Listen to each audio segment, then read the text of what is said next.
Hello, and welcome to After Scientology, Straight Up and Vertical, the weekly show where Tony Ortega and I get together and go over the week's events in the world of Scientology, as reported on Tony's Substack, the address of which you see right there on the screen. And there is a link below in the description section to this video.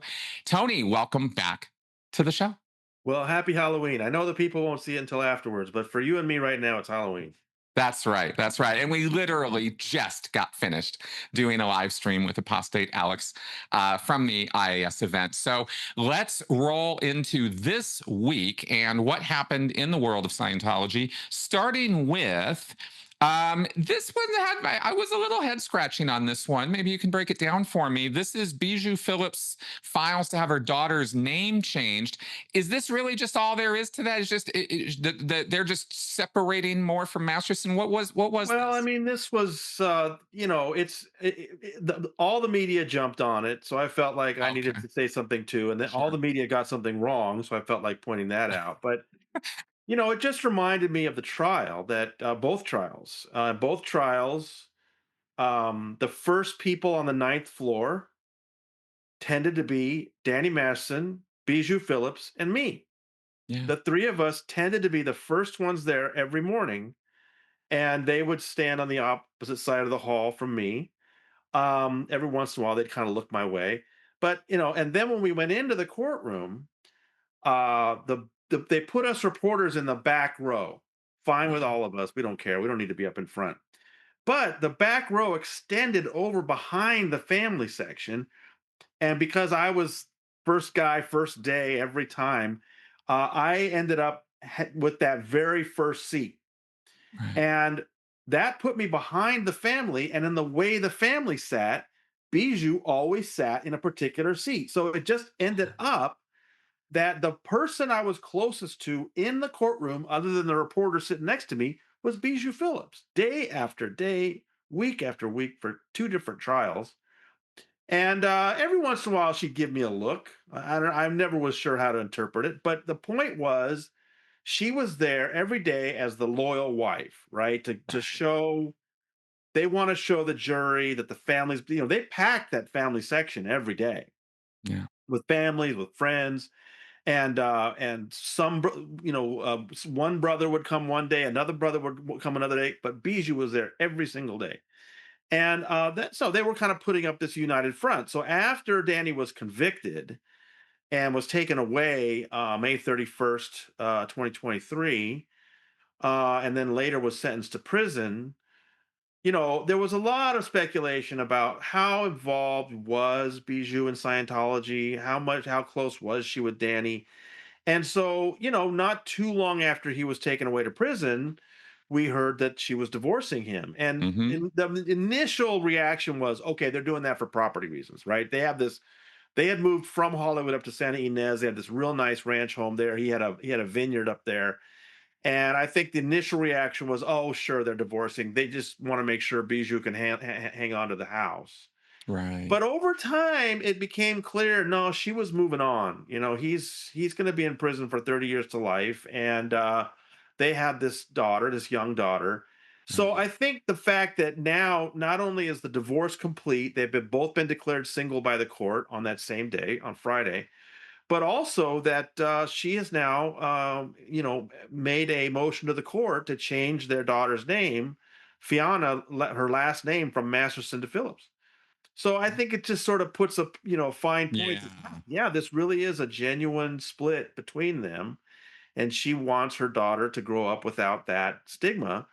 And she's reportedly dating this businessman, so she's moved on. And the only thing that so it was all over the media. Everybody, I think TMZ got it first, and then everybody else jumped on it.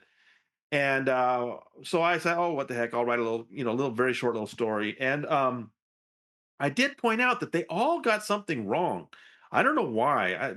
I guess because what happens is TMZ just looked up an old story and didn't update, look at more recent stories. And then everybody's in a mad rush. And so if TMZ said it, it must be true. But they said he was at that Danny is currently at this North Kern prison. Well, he was there temporarily. If you remember, after he was No, convicted, right. he was still in LA County Jail for a while. Then they moved him to a couple of different prisons. And eventually he got to the men's colony in San Luis Obispo County, which is known as more of a more minimum type of security type of prison. And that's where he is. And I double checked. I mean, I went, you can go online and look at the state inmate database, and he's still at men's colony in San Luis Obispo. So I'm not sure why. I mean, everybody, TMZ, People Magazine, New York Post, they all said he's at North Kern. I'm like, that's weird. That's So weird that I he's wanted to wrong. point that out. He is at men's colony. He is appealing, and we've been watching that appeal very, Hmm. very carefully. And so I went ahead and did an update on some of the other cases, just minor updates.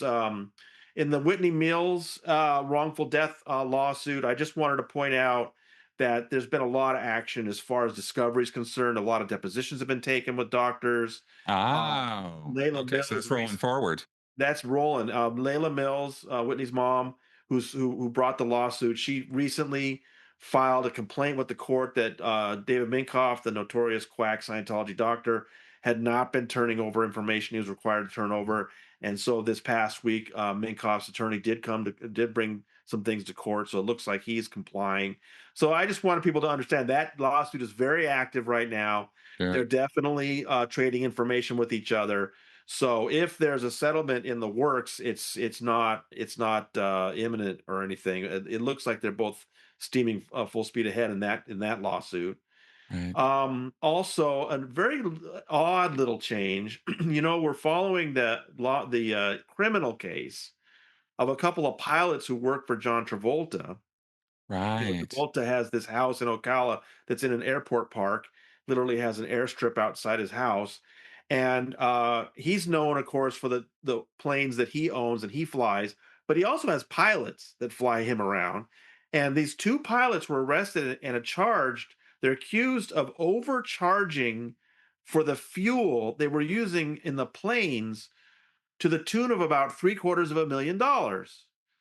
And they deny it, and they're fighting it. Kind of an odd case. Well, the reason why I was interested was one of the pilot's attorneys, this Joe Barone, got pretty clever, and she said, "Well, we wanted to pose Travolta because I mean he's the victim; he would know what's going on." But she also wanted to depose John JT's trainer, this Jimmy Marino, that who lives at the house as well, and that we've written a few things about. So that was very interesting to me, and I like this Joe Barone. I think she's really really sharp. The state freaked out that she had made that request, which only made it more interesting, right? Yeah. Um, but the strange thing that has happened just recently is that case has been moved to federal court. And so that starts everything all over again. The defendants have new attorneys. I talked to one briefly just to confirm that yes, this case has been moved to federal court. But he had no information for me. I don't know if the new set of attorneys are going to try to get JT under oath. So I'm trying to understand more why that happened and why the U.S. government is interested in prosecuting these two pilots for what seems like, I mean, three-quarters of $1 million, really, of jet fuel. And then my understanding is that JT was made, Travolta was made whole by insurance or something. So I don't even know if he's out any money. Very strange case. So I'm keeping an eye on that. And then oh, L. Ron Hubbard 2.0 has announced to his followers he is taking the 17-year plea deal. He will plead guilty to these very serious drug charges and battery charges and get a 17-year prison sentence.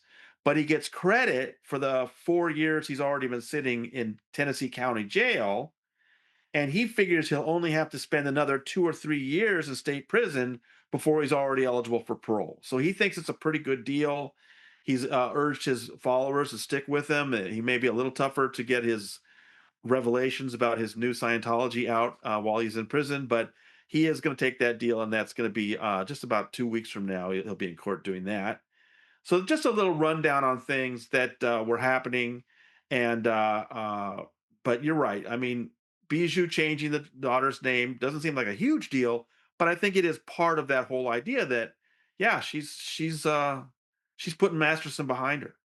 No, those are good. Getting the whole trail again on that. is helpful because it puts it in place as to the puzzle piece of it. And so, like, interesting, interesting. I'm thinking to myself about our speculation about about Masterson's relationship with the church at this point. We had talked extensively about the fact that he's part of a network family that is very important to Scientology because it's celebrities, VIPs, and big money people, and that network is big. I mean, Ashton Kutcher's in that network. There's a lot of people in there, Scientologists and not Scientologists, and Scientology wants to salvage whatever they can out of whatever remains of that. With Danny's nuclear explosion into the middle of it, especially with the whole controversy about those letters. Remember that letters to the Oh yeah. judge Oh and yeah. all that stuff, right? So you kind of wonder: is Masterson declared, or is he not? Is he, is he in bad with the church or not? And I'm guessing at this point that if we're right that he's not been declared, that they're just waiting for the appeal process. I think we've said something like that before. Well, I still have seen zero evidence that Danny Masterson was declared. I know Right. there was a report about that, and the tabs, of course, jump on it, and then it becomes the truth, right? Everyone believes he's been declared. I have not seen any evidence that Danny Masterson has been declared, and all I've seen is circumstantial evidence about the way Scientology's acting that they do not consider him declared. And maybe they're waiting for the appeal. I don't know. Danny has one of the best appellate attorneys in the country, Yep. and his appeal brief was strong in some places, but I feel like they wasted a lot of time attacking the Jane Does. It's like, why are you doing that? The Jane Does did a brilliant job in court, and the jury believed them. Why? I didn't understand. I really think that the appeal should have focused more on the judge and the rulings about Scientology, things like that. That's the one part maybe where there might possibly be something for Danny. But then the response from the California Attorney General, oh my goodness, it was brilliant. And Yeah. our expert Texas lawyer was saying, I think they just destroyed Danny's appeal. So, and look, these are high stakes, right? I mean, he's been in prison for he's been in custody for about 2.5 years now. And he wouldn't be eligible for parole until he's like in his 70s or something. So Yeah. it's a He ain't big, coming big out. deal. Yeah. I can see why, if you take a look at it for a second from inside the church perspective, it would make sense and be non-controversial, I think, for Bijou to be divorcing him and separating herself away from Masterson. I don't think anybody in the church is trying to keep them together or cares at all actually about it. I don't think they really do. Um, I think the only care that they really show is towards the money network and the influence network that Masterson's part of, and also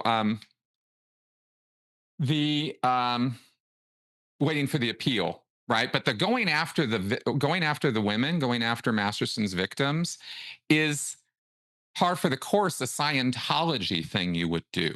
Masterson probably directed it if Miscavige didn't, because I mean, think about how does Danny Masterson think?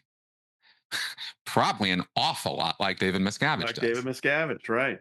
You know, so go after those, get those. Yeah, yeah, yeah, yeah, yeah. Right? Because we also know he did not expect this outcome. You No, know, and I can tell you, I was there May 31st, 2023, after this, second trial, all the testimony. We had gone to lunch, and we got the word, you got to come back to court right now. We went back up there, and once again, it was me and Danny and Bijou. They were 2 feet from me. And then the rest of the Masterson clan came around, and they were buoyant. I can yeah, tell you they expected a hung jury like the first trial. yeah, They were not expecting what happened. I wasn't. I was worried that it was a hung jury. And we all got into the room, and again, yeah, Bijou's right in front of me, and we all know the score, that there's 3 counts. If he's guilty on 2 of them, he's going to prison. He's gotta have 2. Doesn't need all 3. If he's got all 3, he goes even longer, but he's gotta have 2. And so when the clerk read the first guilty, everyone's like, "Oh my god." And then as soon as the clerk read the second guilty, you hear this howl, this otherworldly howl, and I realized it was Bijou right in front of me. She knew. Oh, I'll never forget that moment. It was incredible. Oh, And I'll bet. then they said the third one was hung, but it didn't matter.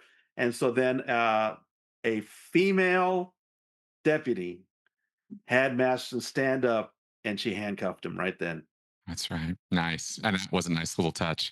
Yeah. On the Whitney Mills thing, I had a comment that that I'm thinking. I agree with you that they're going to want to settle, but they're gonna because Scientology is involved. They're going to drag it out to the very last, like they do, right? Because they want to. This is Whitney Mills' mom bringing this suit, and they don't care about her. They couldn't care less.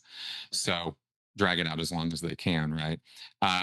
You're the go-to description for Minkoff is just so perfect, right? Quack Scientology doc. He's just that guy drives me crazy. But I was afraid that it had kind of maybe gone into settlement talks or something. So hearing now that this Well, is still I very much think they've going done forward. some mediation, so they've done some talking. I'm Okay, sure they are aware of some numbers, but they're steaming up straight ahead. They deposed a bunch of doctors, and like I good. said, they're answering interrogatories and things like that, and getting insurance information and all that.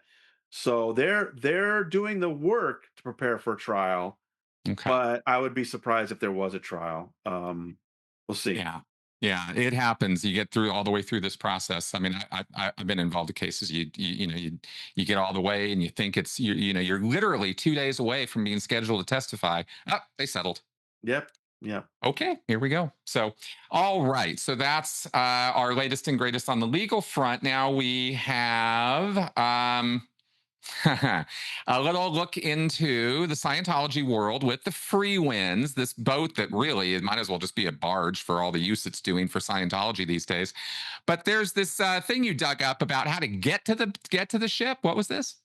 Well, Patty Moyer a couple weeks ago did a real good piece for us about what it was like when she went to the IAS gala on the Free Winds. I didn't know that it had been held there. I always figured it was in England, but no, the IAS gala in 1989 was held on the Free Winds, which was pretty new to Scientology at that point. I think its maiden voyage was in the summer of '88, right? Yeah, this So was first year or two.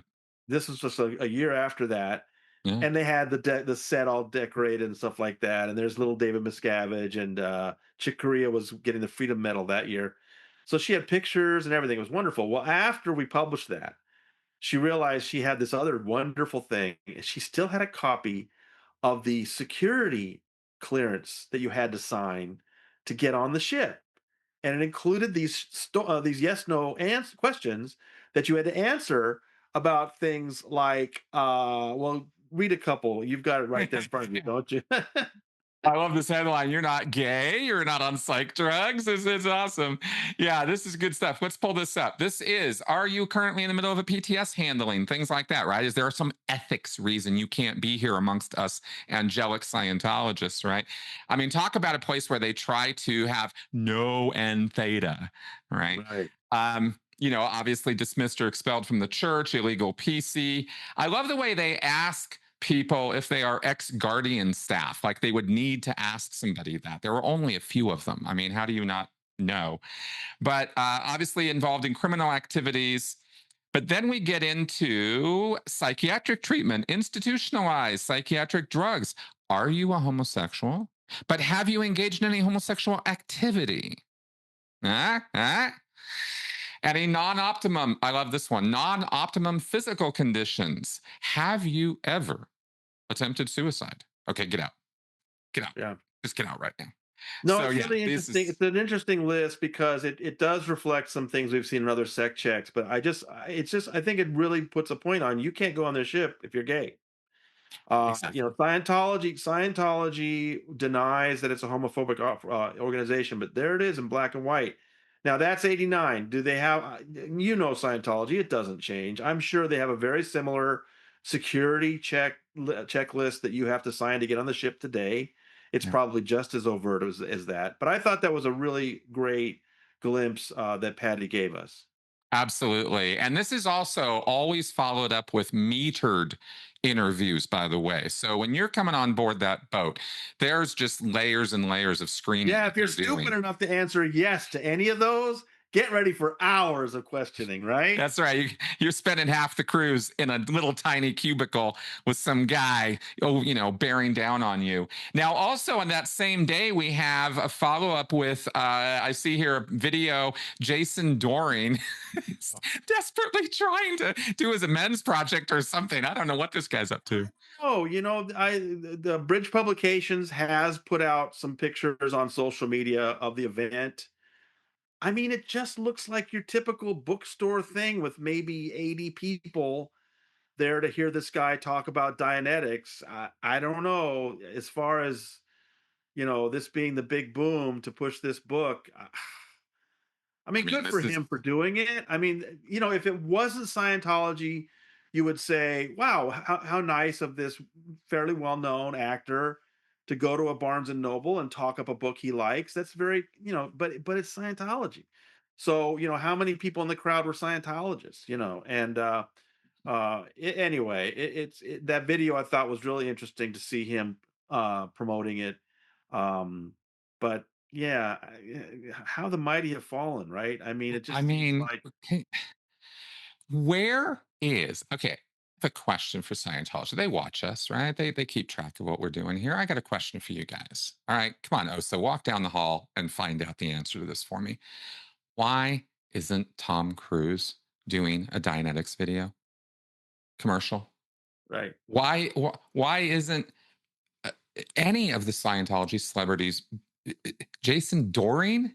I would That's who you say bring? I would say they believe that Tom Cruise is always doing a Dianetics because they feel like anytime he's rappelling down a rope at the Olympics or he's at these award ceremonies or his movies are coming out.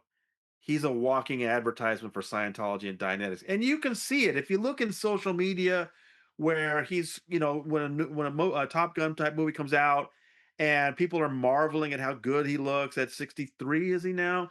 Mhm. And you inevitably see people in the comments say, "Boy, that Scientology must be doing something right. He sure looks good." And that's what Scientology is so happy about is they believe that he is doing a Scientology ad at all times, and he doesn't even have to put any extra effort in. Yeah, well, I call bullshit. That's what I say. If these guys, Tom Cruise, you want to put your money where your mouth is, you really want to step up and be a Scientologist, say so publicly. Stop being a coward. That's how I see him. Tough guy, my ass.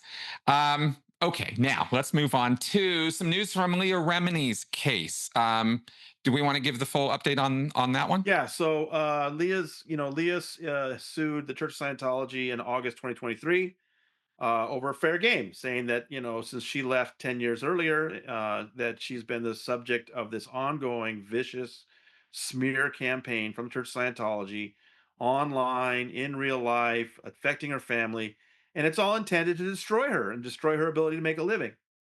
That was initially handled by a Judge Randolph Hammock.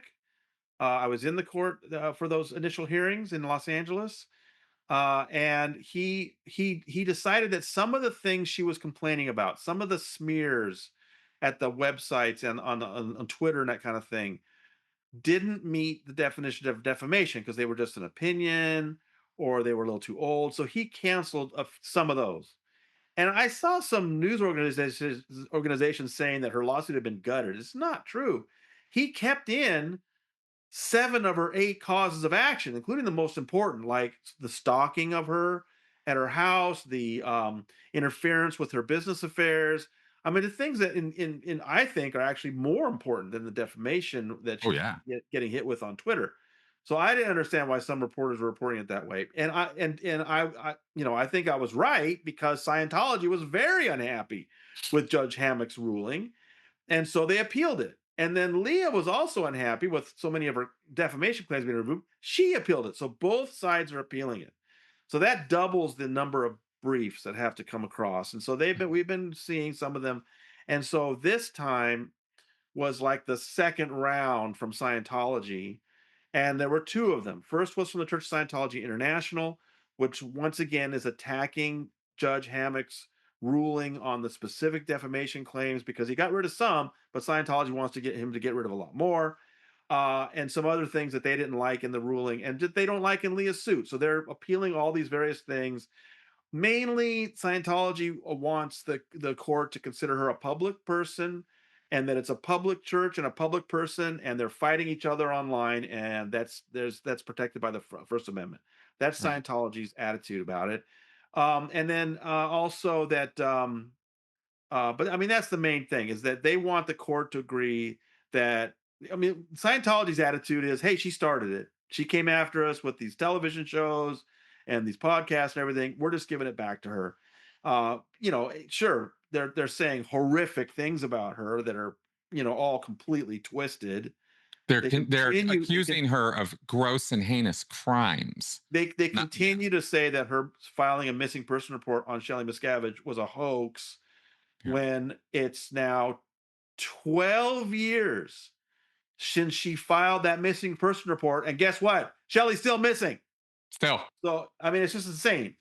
And you hope the court is paying attention on that. And they don't, the Scientology once again is saying there is no fair game. This is a lie. Just stuff that just drives you crazy because it's so easy to disprove. So that's CSI's latest appeal brief, appellant okay. reply brief, it's called. But RTC also filed one. If you remember, I was in court and saw this happen where RTC stood up and said, look, why are we here, Judge? All these accusations she's made about Twitter accounts and people visiting, it has nothing to do with RTC. See, because RTC tries to hold itself up as this, it's Scientology's nominally a controlling entity with Dave Miscavige as the chairman. It's really supposed to be the thing that runs everything. Actually, the Sea Org runs everything, but that's not a legal entity. So the RTC is the closest thing, and they try to hold themselves up and above everything. So, and I still remember in Monique Rathbun's lawsuit, when CSI was Church of Scientology International was very willing to fall on its sword and say, and they told the judge, look, if there's going to be, liability here, it's us, not RTC and Dave. They try to keep RTC and Dave out of it, right? That's right. Which was the whole design of the reorganization anyway. So RTC stood up and said, Judge, there's nothing in this lawsuit about RTC. Why are we even in this lawsuit? And the judge, I remember judge asking Leah's attorney about that, and Leah's attorney did not have a good answer. And so Leah's attorneys then said to the judge, can you just give us a few more days? We'll put some evidence in, some allegations. And the judge gave them, they granted him an extra week or something. I stuck around Yeah. in Los Angeles for it, I think. And what did they do? They had an affidavit from Mike Rinder and an affidavit from Claire Headley. They both wrote about how they were at the highest levels of Scientology, and they can say from their own experience, a campaign like this to destroy Leah Remini would never happen without the planning and approval of RTC and David Miscavige. They had seen it time and time again. They put those two affidavits in, and the judge said at this early stage in the lawsuit, that's all we need. We just need allegations. Now, when it goes to trial, you're going to need more evidence than that to convince a jury. But at this early level, you have Mike Rinder saying he saw this happen. You have Claire Headley saying she saw this happen. That's all you need, the judge said. Well, RTC and Scientology have been hopping mad ever since that day. They're so angry. And so they submitted a filing this week in the appeal going over that again, attacking Mike Rinder, attacking Claire Headley. So really interesting. I asked Texas lawyer, our appellate attorney expert, to take a look at them, and I think he feels that Leah's on really good ground here. He thinks that yes, it is true she's a public person. Scientology's right about that. But they're not gonna, it's a waste of time to try to convince the court that there's not fair game or not. I mean, what matters is the activity against her. Yeah. And as far as proving that it's malicious, I mean, it's just malicious on its face. Even Judge Hammock said that. There's no question there's malice here. I mean, that, come on, Scientology.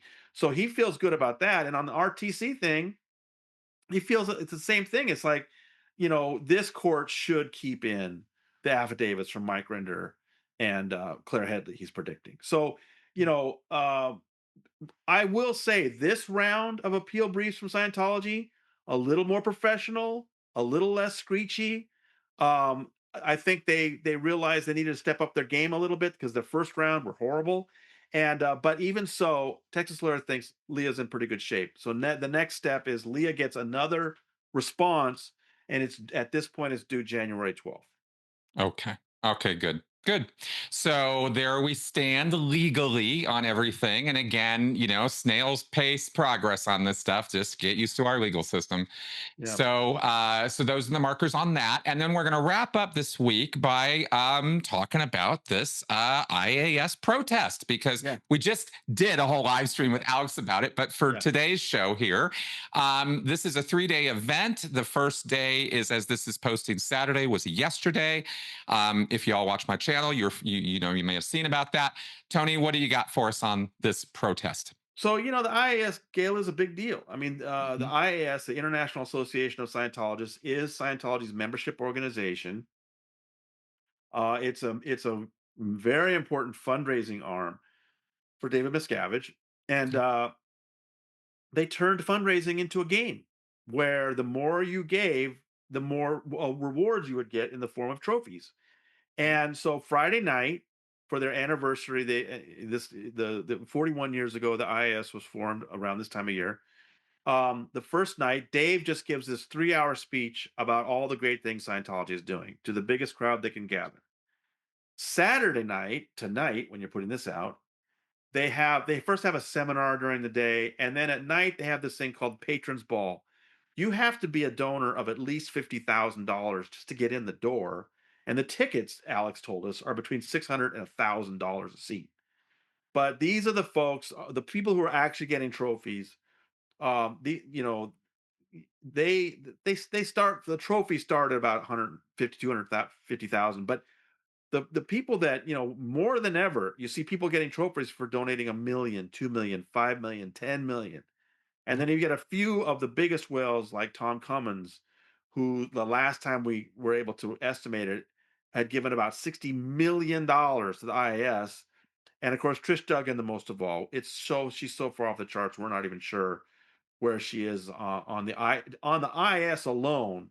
I Right. think she's I don't even know where she is. We know overall she's approaching $500 million given to the Church of Scientology. So it's a big deal. These people, this is their moment in the sun each year. Also, this is the thing, the patrons ball is when Tom Cruise tends to show up. He was probably there for last night, Friday night as well. His helicopter was spotted. But when you actually see Tom and he comes out and shakes hands, it's usually the patrons ball. So that's a big deal. Yep. Yep. This is big. Anyway, And so these are the. this has been held in England for many years. Mhm, They shut it down for the pandemic, mhm. and then Dave announced that it was coming back in 2023. And Alex Barnes Ross, by that time, was very active, and he announced that he was going to protest it. So this is now the third IS since it's been resurrected, and the third year that Alex has been out there with a protest. And we watched the live video yesterday. We talked to Alex about it. I don't know. It just looked like a great protest. It's got a great message. They find the best place to stand so that when the Scientologists have to slow down to drive their cars in, they can't help but see Alex and his the other folks and their signs, which have great slogans. So I think that what I like about this particular protest is the message is very supportive. They want Scientology, they want to confront Scientologists with the abuses inside, but they want them to think about coming out. And I like that. I'm never comfortable when I see people screaming at Scientologists, and I end up feeling sorry for the Scientologists. I hate those kind of videos. I don't watch them. But Yeah. this one I thought was great. I thought they did a great job once again this year.